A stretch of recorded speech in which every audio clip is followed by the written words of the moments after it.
रामचंद्राय नमः रामचंद्राय नमः श्री सीतारामाय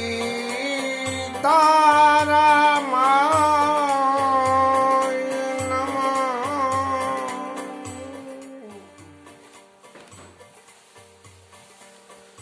आरती बस सन्मुख भयो विलग्न मानवतात आरज सुत पद कमल बिनो बादे जहां लगना।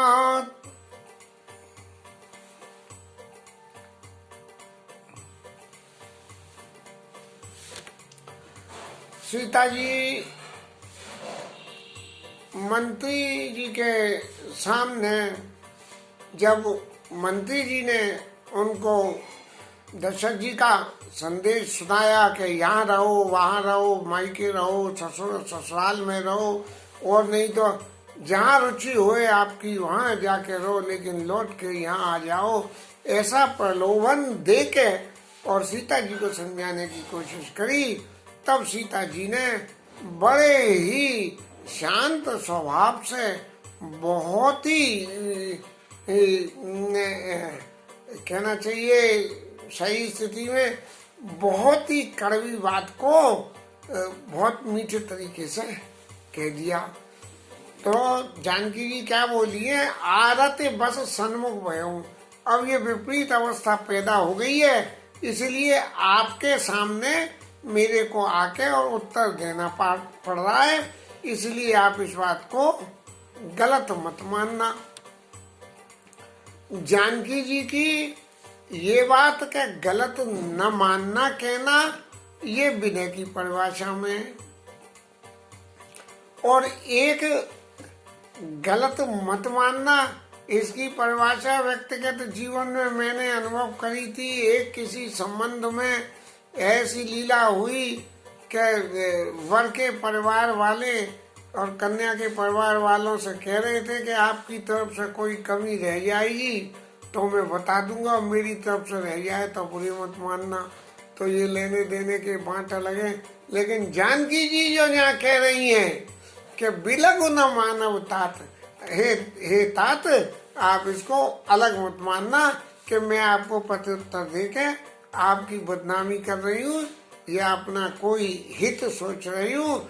लेकिन सबसे बड़ी ये कड़वी बात क्या है कि आरज सुत पद कमल बिनो बाध जा लगना। मेरे जीवन के सारे नातों का सार तो मेरे पति है। यदि मेरे पति नहीं है तो संसार के सारे नाते मेरे लिए बेकार है।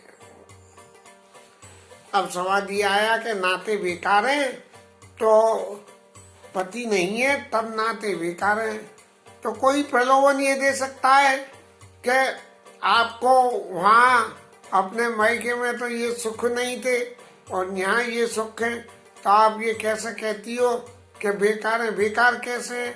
अगर पति नहीं है तो भी ये तो कारगर तो है ही, सुख तो सुख ही है। तब वो जानकी जी कहने लगी, पितु वैभव विलास में दीठा नपमानि मिलत नपमानि मुकुट मिलत पद पीठा।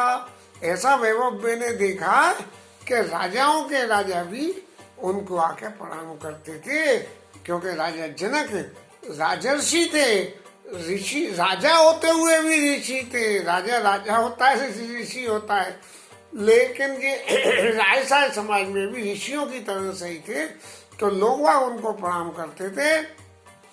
सुख निधान अस पितु ग्रह मोरे पिया बीन मोई बाबू न मोरे। ऐसा सुख निधान जो मेरा पियर का खानदान है, उस खानदान भी मेरे को तभी अच्छा लगेगा जब मेरे पति होंगे। और प्रिय बीन मन भाव न भोरे, भूल के भी मुझे ये अच्छा नहीं लगेगा कि ये मेरा प्रिय है, इसलिए मैं इससे स्नेह करूं। और भले ही पति नहीं है तो क्या, नहीं हर जन्म भरम बर जाई, जियत न करब सबत सब काई। कई मैया ने तो ये बात कही थी, और जानकी मैया ये बात कह रही है कि पितु वैभव विलास में जीता मनी मुकुट मिलत पद पीठा, और सुख निदान अस पितु ग्रह मोरे, और प्रिय विहीन मोई भाव न भोरे, भूल के भी मुझे अच्छा नहीं लगेगा। अब जहां तक तो रही पियर की बात, अब ससुराल की महाराज आप और सुन लो। क्या कर ससुर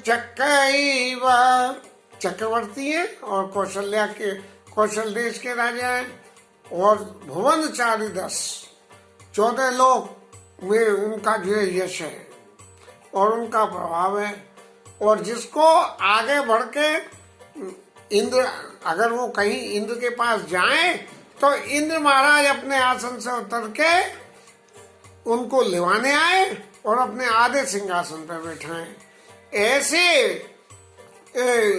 अवध में जहाँ इतना वैभव हो, इतना मान हो, और इतना वैभव हो और इतना मान हो, और प्रिय परिवार ससुर एकादश अवध निवासु, ऐसे अवध के रहने वाले मेरे ससुर महाराज और मेरी सासू माँ जो इतना मेरे ऊपर स्नेह करती हैं, तो बिनु रघुपति पदा पदुम परागा रामा, पदुम परागा मोई के उसापने सुखद न लागा। इतना सौम्य, इतना सुंदर, इतना वैभववान मेरा ससुराल भी पति के बिना मेरे को अच्छा नहीं लगेगा। अगम पंथ बना भूमि पहारा, करके हरि सरसरित अपारा, कुल की रात कुरंग विहंगा, सब मोहि सुखद प्राणपति संगा। ये जो जंगल के पहाड़ पर्वत, पानी, नदी और कोल किरात और पशु और पक्षी बंदर के बन के, ये सब यदि मेरे पति मेरे साथ में हैं तो भी मुझे सुख दे, और पति साथ में नहीं है तो प्रिय परिवार भी मेरे को सुख देने वाला नहीं है। सासु ससुर सन मोर होती,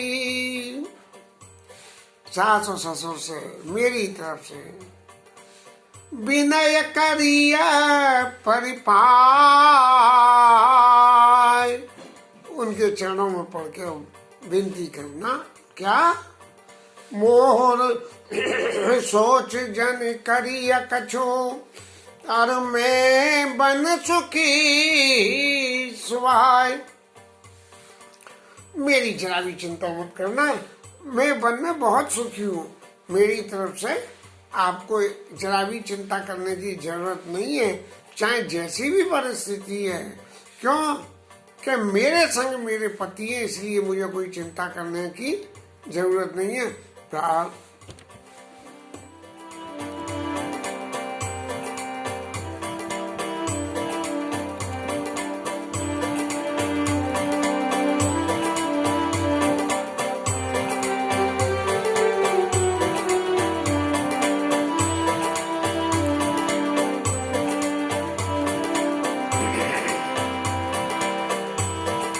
प्राणनाथ प्रिय देवन छाता, वीर तुरीन धरे धर्माता, नहीं मगत समरन दुख मन मोरे, कोई लगी सोच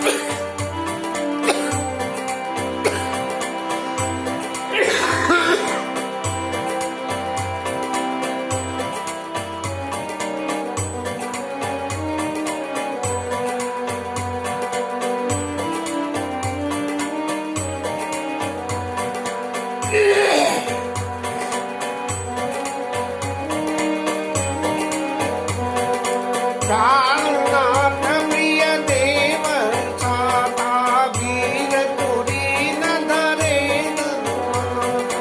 नहीं मग क्षम ब्रह्म दुख मन मोरे वही लगी सोच करिय जन मोरे शीतल मानी भय विकल दुख मनी नैन सोच नहीं सुनई न काना कहीं न सकई कछुआती अकूलाना राम प्रबोध कीन बहुभांति तदपि होत नहीं शीतल छाती चितत अनेक साधित कीने उचित उतर रघुनंदन दीने मेट जाई नहीं राम रजाई कठिन करम गति कछु न वसाई। मैं अपने देवर के साथ में हूँ, धनुष बाण लिए हुए वीर हैं और वीर धुरीन धरे धनु भाता, ऐसे वीर हैं जो धरती को धारण तक कर लेते हैं। वीर धुरीन धरे धनु भाता, धनुष और बाण भी रखे हुए हैं। और नहीं मग संभ्रम दुख मन मोरे, रास्ते की मुझे कोई किसी तरह की चिंता नहीं है, इसलिए मेरे लिए आप जरा भी चिंता न करें। सुमंत जी इन बातों को सुन के अत्यंत विकल हो गए और उसके बाद उन्होंने बहुत साथ ले चलने के लिए प्रयास किए, लेकिन सीता जी जाने के लिए तैयार नहीं हुई। और फिर भगवान राम से फिर उन्होंने दोबारा भगवान से ये प्रार्थना करी कि महाराज कोई तो आप ऐसा इंतजाम करिए, लेकिन उन सब के उचित उत्तर भगवान राम ने उन सब के उचित उत्तर दिए। और इसके बाद सुमंत जी तो बिल्कुल ऐसे व्याकुल हो गए जैसे कि उनकी जो है सांप की मणि खोने से व्याकुल हो जाता है। और मेट जाई नहीं राम रजाई और कठिन करम गति कछु न बसाई, ये समझ के कि भगवान राम की आज्ञा तो मिटाई नहीं जा सकती है और आज्ञा न मिटाने की वजह से उसका कारण एक ही है कि ये कर्मों की गति ऐसी है कि अब इस कर्मों की गति को झेलना ही सार है, ऐसा समझ के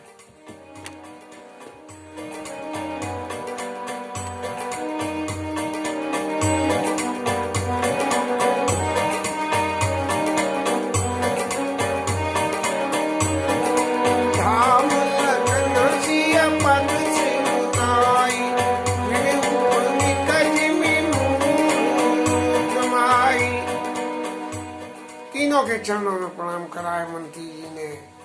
और ये उनकी श्रद्धा भावना को दिखाता है कि भगवान राम के स्वरूप का, भगवान राम का जो वास्तविक स्वरूप है उस स्वरूप की वजह से ही सुमंत्र जी ने उनको जान के प्रणाम किया है, इसलिए नहीं कि वो राजपुत्र हैं। रत्हा के हूँ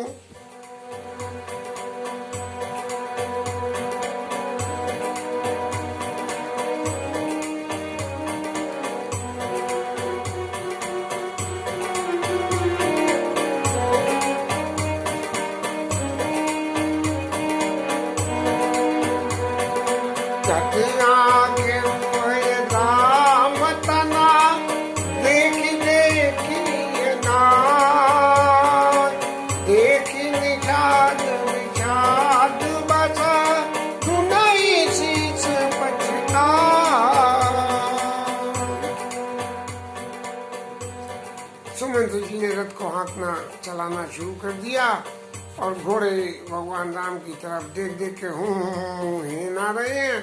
और इस क्रिया को देख के निषाद राज को इतना तकलीफ हुई कि वो न्यों ही भगवान ऐसे करके धुने शीश पर साई अपने शीश को धुनते हुए और पछताने लगे। व्यक्ति के जीवन में जब अत्यंत विषाद हो जाए, जिसका कोई संभावना नहीं हो, तब आदमी यूं अपने सिर को, माथे सिर को कूटता है। तो जासु वियोग विकल पशु ऐसे, प्रजा मातु पितु जियाई कैसे।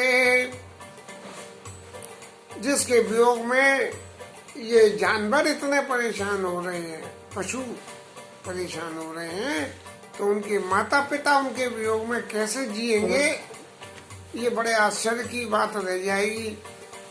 तब भरे बस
सब परिवारू नहीं जानू कछु और खबारू। जो प्रभु पारू अवसगा हुआ बनेगा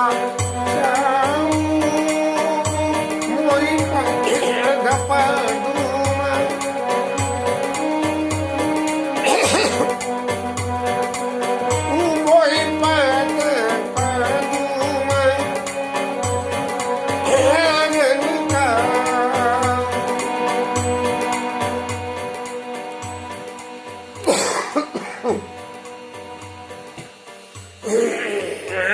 ठाकुर जी की लीला भी बड़ी विचित्र है।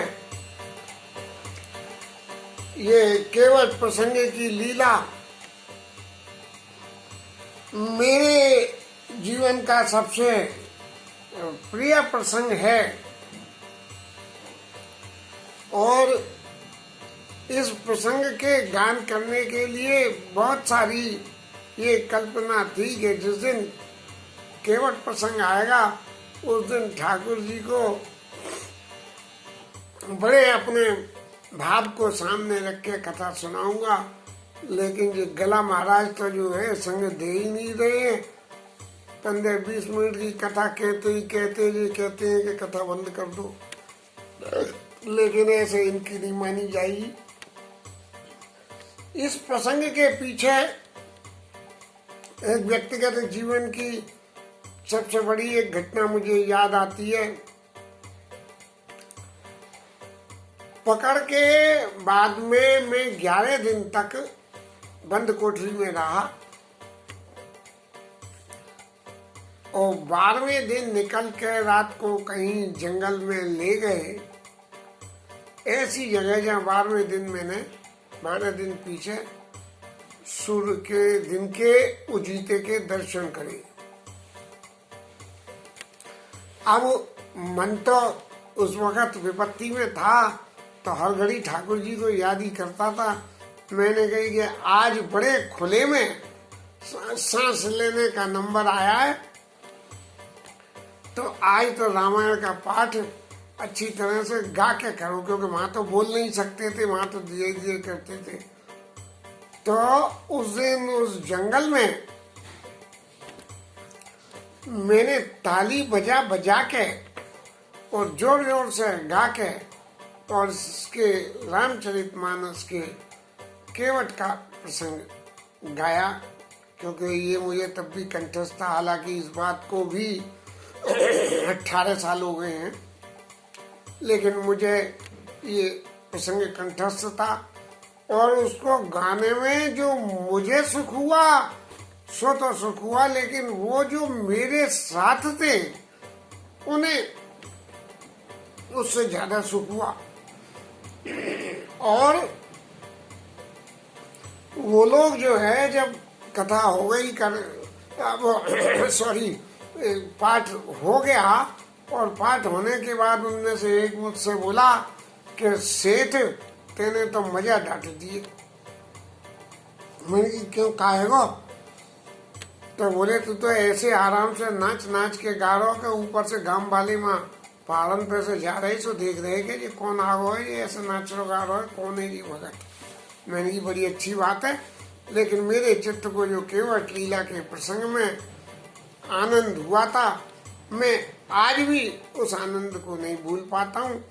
और ये गला जो है संग नहीं दे रहा है, इसलिए ठाकुर जी से ये विनय करना चाहूं कि मैं इस प्रसंग को जासु वियोग विकल्प पशु ऐसे से लेकर और बहुत कीन प्रभु लखन सिया, ये 3 दोहों का पाठ जो है मैं कल महाराज आपको सुनाऊंगा। मेरी विद्या बुद्धि को जरा संभाल के रखना। ये केवट के प्रसंग की, जो केवट का अतिशय प्रेम है, उस अतिशय प्रेम की परिभाषा को जो मेरे चित्त में है उसको जरूर सुनना। इसके साथ ही ये कथा को विश्राम देता हूँ, गला बिल्कुल संग नहीं दे रहा।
पिरू